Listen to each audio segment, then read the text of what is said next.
सर्वप्रथम सर्वांना श्री स्वामी समर्थ. 14 ऑक्टोबर 2023 सर्व पितृ अमावस्या आलेली आहे. वर्षातली सर्वात मोठी अमावस्या. फक्त एक नारळ इथं फोडा. घरात कोणतंही संकट येणार नाही.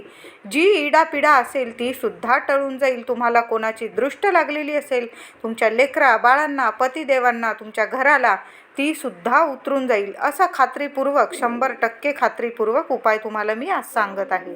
त्याआधी तुम्ही आपल्या चॅनलवर नवीन असाल, कृपया चॅनलला नक्की सबस्क्राईब करा. पितृपक्ष हे 15 दिवस श्रद्धेने आपण मनापासून आपल्या पित्रांचे श्राद्ध करतो, तर्पण करतो. तुम्ही तिथीनुसार श्राद्ध केले असेल तरी पण ह्या सर्व पित्रीला थोडासा अळणी भात शिजवा. सर्व पित्रीला सर्व जेवण करून जरी तिथीला आपण घास वरती टाकला असेल तरी सर्व पित्रीला महिला थोडासा का होईना जेवण तयार करतात. वरण, भात, भाजी, पोळी, खीर, कढी आणि वरती जेवण घास म्हणून आपल्या पित्रांसाठी ठेवतात. म्हणजे सर्व पित्री म्हणजे सर्व पित्रांना शांतता मिळणारी ही तिथी असते. आपल्या पित्रांना मोक्ष मिळावा आणि ते परत जाऊन पितृलोकात शांततेत आनंदात राहावे आणि आपल्याला पण भरभरून आशीर्वाद देऊन जावे, यासाठी आपण सर्व पित्री ही अमावस्या आपण करत असतो. तर तुम्ही जे जेवण बनवाल ते तुम्ही सर्व पित्रीला वरती घास म्हणून ठेवाच, पण त्यात थोडासा अळणी भात शिजवा. त्यात मीठ टाकू नका. थोडासा 1-2 मूठ जरी तुम्ही तांदळाचा भात शिजवला, त्या भातातून तुम्हाला 4 घास काढायचे आहे. 4 ठिकाणी त्या भाताचे सारखे वाटे करा. 4 ठिकाणी 4 ताटलीत किंवा लहानशा पत्रावळीत ते 4 भात ठेवा 4 ठिकाणी. त्यावर चमचाभर दही टाकून घ्या. फक्त साखर टाकायची नाही. त्यातला एक दही भात तुम्हाला गच्चीवर तुमच्या पित्रांसाठी ठेवायचं आहे. मी म्हटलं, तुम्ही जेवण जरी करत असाल ते जेवण पण ठेवा तुम्ही गच्चीवर पित्रांसाठी. मी म्हणत नाही ते जेवण ठेवू नका, ते पण ठेवा. त्यांच्या आवडीनुसार ते पण ठेवा, पण दही भाताचा घाससुद्धा गच्चीवर तुमच्या पित्रांसाठी ठेवा. आपलं काही राहून गेलं असेल, चुकलं असेल तर जेव्हा आपण दही भात आपल्या पित्रांसाठी ठेवतो तेव्हा तो दही भाताने ते तृप्त होतात, शांत होतात आणि आपल्याला भरभरून आशीर्वाद देतात. पितृदोष असेल तो सुद्धा दूर होतो. म्हणून प्रत्येक अमावस्येला जरी तुम्हाला हा उपाय करता आला करा, पण सर्व पित्रीला केलेला उपाय खूप प्रभावी ठरतो. म्हणून एक दही भात गच्चीवर, गॅलरीत, जिथं तुम्हाला मिळेल जागा तिथं तुमच्या पित्रांसाठी दही भाताचा घासभर दही भात का होईना घास तुमच्या पित्रांसाठी ठेवा. दुसरा दही भात आपल्या घरात हॉलमध्ये ब्रह्मस्थानी मध्यभागी ठेवा. तिसरा दही भात आपल्या घरावरून मुख्य दाराबाहेर उभं राहा. महिलांनी केला उपाय, पुरुषांनी केला तरीही चालेल. घरावरून 3 वेळा क्लॉकवाईज उतरवून घ्या. एखाद्या कोपऱ्यात टाकून द्या. दही भात उतरवल्यावर घरात येऊ नका. दही भात बाहेर उतरवा आपल्या घरावरून मुख्य दारावरून 3 वेळा आणि तिकडून बाहेर जाऊन कुठंतरी कोपऱ्यात टाकून द्या. कृपया कोणाचा पाय पडणार नाही अशा ठिकाणी टाका, कारण आपण दही भाताने आपल्या घराची नजर उतरवतो. जी इडापिडा असते घरावरील ती उतरवून आपण कोपऱ्याला टाकतो. एखाद्या चिमणी पाखरांनी खाल्लं चालेल, पण इतर कुणाच्या पायाशी येणार नाही, याची काळजी घ्या. चौथा दही भात आईने आपल्या मुलांवरून किंवा स्त्रियांनी आपल्या पतीवरून 3 वेळा, जसा आपण दही भात आपल्या घरावरून उतरवला तशाच प्रकारे 3 वेळा आपल्या मुलांवरून किंवा पतिदेवांवरून तो दही भाताचा घास उतरवून एखाद्या कोपऱ्यात फेकून द्या. झाडाखाली टाकून दिला, पशु पक्षी खाऊन जातील तरी चालेल, फक्त कोणाच्या पायाशी येणार नाही याची काळजी घ्यायची. आता दुसरा दही भात आपण हॉलमध्ये ब्रह्मस्थानी ठेवलेला संध्याकाळपर्यंत, रात्रीपर्यंत, जोपर्यंत अमावस्या तिथी आहे तुम्ही तो तसाच राहू दिला तरी चालेल. संध्याकाळनंतर अमावस्या संपण्याच्या आत तो दही भात पक्ष्यांना वगैरे किंवा झाडाखाली टाकून दिला तुम्ही तरी चालेल. फक्त बाहेर टाकून द्यायचा आहे तो भात. त्यामुळे काय होतं ना, वास्तू पुरुष शांत होतो. आपल्या घरात वास्तुदोष असतो तो सुद्धा निघून जातो.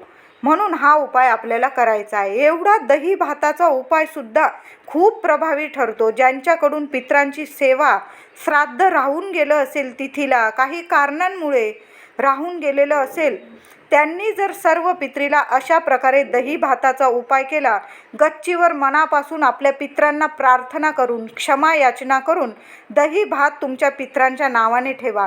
सर्व पितृदोष दूर होतात. पितृदेवता वर्षभर तुमच्यावर प्रसन्न राहतील, शांत होतात. तुम्ही तुमच्या मुलांवरून आणि घरावरून जर 3 वेळा दही भात उतरवून टाकून दिला तर लागलेली नजर, बाधा, दृष्ट, काहींची दृष्ट इतकी वाईट असते, नजर बाधा की होत्याचं नव्हतं करून टाकतात.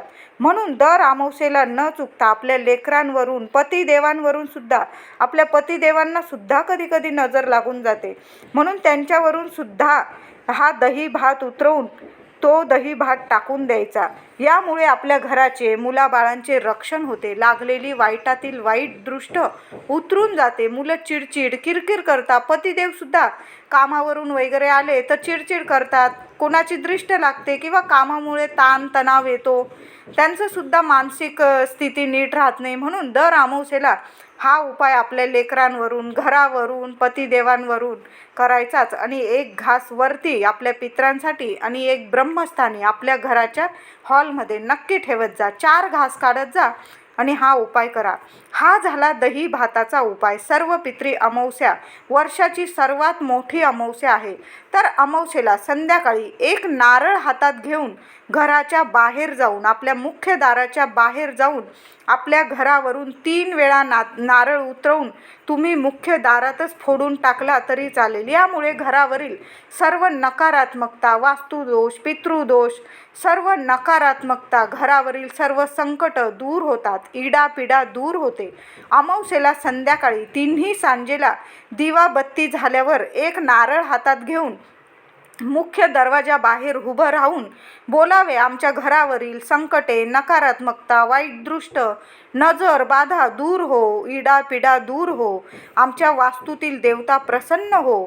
म्हणून 3 वेळा नारळ उतरवून फोडून टाका. तुम्हाला तुमच्या दारात नारळ नसेल फोडायचं, तुम्हाला वाटत असेल, तुम्ही बिल्डिंगमध्ये वगैरे राहत असाल, शेजारी कुणाचं दार असेल आणि तुम्हाला फोडता येत नसेल, तुम्ही बाहेर, बिल्डिंगच्या बाहेर जाऊन सुद्धा तो नारळ जोरात फोडून टाकला तरी चालेल. हा उपाय पुरुषांनी करा किंवा महिलांनी केला तरी चालेल. पुरुषांनी केल्यास चांगले, कारण नारळ बायका फोडत नाही. तर पुरुषांनी केला हा उपाय. फक्त नारळ उतरवून घ्या. नारळ हातात घ्यायचा उजव्या. तुमची काय चिंता असेल, दुःख असेल, काही अडचणी असतील घरावर वगैरे ते बोलून मग तो नारळ फोडून टाकायचा. बस एक नारळ जर ह्या अमावस्येला, सर्व पित्री अमावस्येला घरावरून उतरवून फोडला तर सर्व संकट दूर होऊन जातीलच. पितृदेवता, वास्तुदेवता शांत, प्रसन्न होतात. घरात सुख, शांती, समृद्धी राहते. लक्ष्मीचा अखंड वास राहतो. अमावस्येला दारात दिवा लावून माता लक्ष्मीचे स्वागत करा. प्रत्येक अमावस्येला आपला दरवाजा स्वच्छ करून, उंबरठा पूजन करून माता लक्ष्मीचे स्वागत करावे. स्वच्छ सुशोभित दरवाजा, मुख्य द्वार माता लक्ष्मीला अतिशय प्रिय आहे. अमावस्येला तर महिलांनी आपलं दार नीट सुशोभित करून ठेवावे. स्वच्छ गोमूत्र टाकून पाण्यात स्वच्छ पुसून ठेवावे. माता आपल्या घरात कायम चिरंतर वास करते, अखंड वास करते. आजचा व्हिडिओ आवडला असेल लाईक करा, शेअर करा, चॅनलला नक्की सबस्क्राईब करा. तर ह्या सर्व पित्रीला आपल्या घरावरून एक नारळ नक्की उतरवून फेकून द्या. सर्व संकट तुमच्या घरावरून दूर होऊन जातील. बघा, करून बघा उपाय. धन्यवाद.